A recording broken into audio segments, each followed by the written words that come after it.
você falando aí sobre liberdade e sobre livre-arbítrio. Eu tenho um pensamento. Eu não creio que exista liberdade e livre-arbítrio. Eu respeito quem tiver opinião diferente, mas por que eu penso o seguinte? Como é que a gente tem livre-arbítrio se a partir do momento em que aceita Jesus é como Senhor e Salvador? Se a gente tem um Senhor, o que isso significa? Existe alguém que dá as ordens. E a Bíblia mesmo diz: já estou crucificado com Cristo, agora não vivo mais eu, mas Cristo vive em mim. Você tem que ter uma vida cativa ao seu senhorio. Então, ou seja, você não tem mais vontade, você não tem mais querer, você tem que viver para Jesus.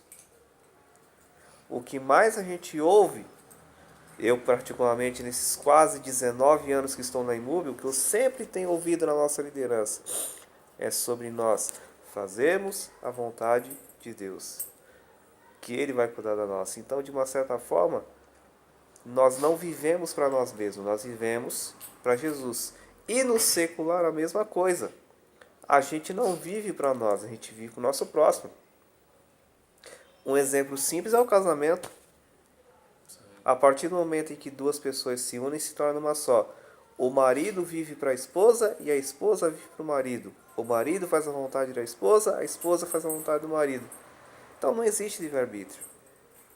A partir do momento em que você aceita Jesus, você pode até ter esse livre-arbítrio antes de se converter.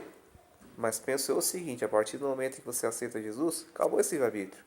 Porque você não faz o que você quer, você faz o que Cristo quer. A questão da liberdade, por que eu penso que não existe liberdade? Como é que se existe liberdade se nós temos regras a cumprir? Você, de uma certa forma, tem um limite. E liberdade não tem limite, pelo correto. Tudo bem, nós temos que cumprir regras, nós temos ordens a cumprir, nós temos que obedecer nossas autoridades. Isso não se discute. Mas o meu pensamento, respeito quem tiver um pensamento diferente, mas é que liberdade e livre-arbítrio não existe. E aí está a base para isso. A questão do livre-arbítrio é porque, a partir do momento em que nós aceitamos a Jesus, Ele comanda a nossa vida, Ele nos dirige. Então a gente não faz o que a gente quer. É a questão da liberdade por isso.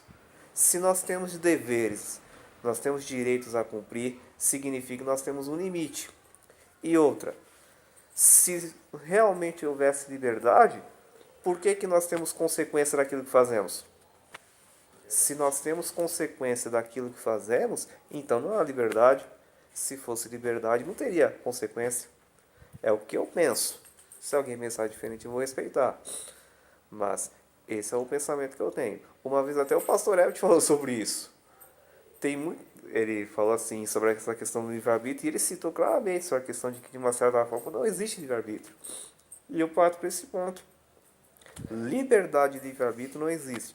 Hoje você está vendo aí o Brasil reclamando que não tem liberdade de expressão porque a mídia está matando a solta, os políticos também, mas liberdade de expressão, se a gente for analisar, nunca existiu. Você quer ver a prova? Se eu falo uma coisa aqui que você não gosta, você vai ser o primeiro a tacar o pau, a criticar. Então é dessa forma aí que eu penso.